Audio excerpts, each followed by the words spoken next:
কখনো কি ভেবেছেন হারিয়ে যাওয়া প্রিয় মানুষটিকে আবারও সামনে দেখতে পাওয়ার অভিজ্ঞতা কেমন হতে পারে?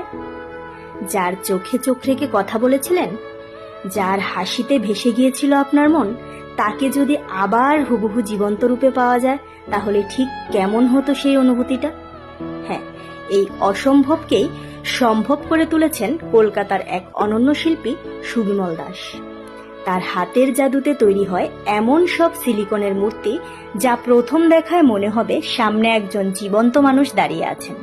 হুবহু মানুষের মতো মুখ, চোখের অভিব্যক্তি, চুলের বিন্যাস, ত্বকের রেখা, সবকিছু এতটাই নিখুঁত যে বিস্ময় চেপে রাখা দায়। সুবিমল বাবুর এই শিল্প শুধু এক শিল্পকর্ম নয়, অনেকের কাছে এটি একটি আবেগ, স্মৃতি আর ভালোবাসার প্রতীক।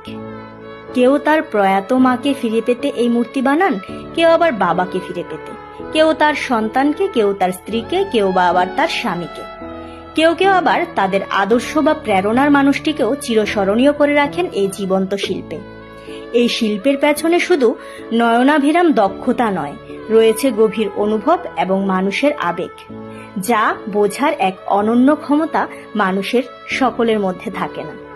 শিল্পী সুবিমল দাস জানেন প্রতিটি মুখ, প্রতিটি অভিব্যক্তির পেছনে লুকিয়ে থাকে অগণিত শিল্প, আর এই গল্পগুলিকে তিনি জীবন্ত করে তোলেন তার নিখুঁত হাতে। এই ধরনের সিলিকন শিল্প তার আন্তর্জাতিক স্তরেও প্রশংসিত। তবু কলকাতার এই নিঃশব্দ শিল্পী তার নিজের জগতে থেকেও ছুঁয়ে যাচ্ছেন অসংখ্য হৃদয়।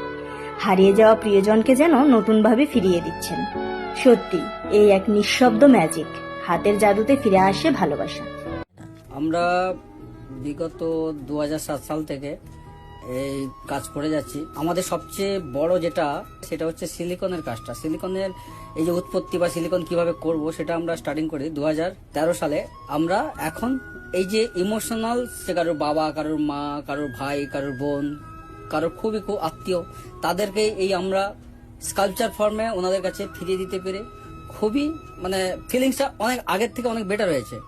তা আমরা মিউজিয়াম বেস কাজ করতাম। মিউজিয়ামে যেখানে কোনো ঐতিহাসিক, কোনো পোয়েট বা হিস্টোরিক্যাল ফিগার বানাতাম, কিন্তু সেই ক্ষেত্রে এখানে পুরো একটা আলাদা সাবজেক্ট। আর এই সাবজেক্ট থেকে আমরা এখন ধীরে ধীরে আমাদের এই যে একটা মিনিমাম সম্মান, সেই সম্মানগুলো পেতে শুরু করেছি।